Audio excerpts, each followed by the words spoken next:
Welcome to Samba Samba. Enjoy the video. You start by placing the active cell where work begins, click it or press arrows to move. Once the cell is selected, check the name box and type a reference if you need to jump exactly, press enter to land. Make sure scroll lock is off so arrows move the active cell, and disable sheet protection while editing.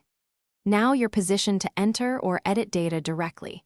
This immediate placement saves time and prevents accidental edits elsewhere.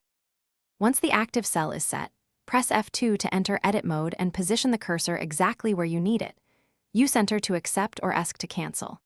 If you need to move without losing context, use Ctrl+G go to, or the name box to jump to a cell or named range. To maintain visual focus while scrolling, apply freeze panes so headers stay visible.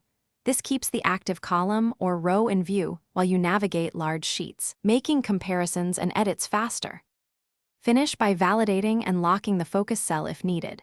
Set data validation rules so entries stay consistent, then optionally protect the sheet and lock cells via Format Cells protection. Save changes and use clear or undo to revert mistakes quickly. If the active cell won't move or selection is odd, toggle scroll lock, inspect freeze panes, or close split views. These common issues disrupt focus, but are simple to fix. Make sure to re-enable protection only after verifying all edits. Thanks for watching. Consider subscribing if we helped you.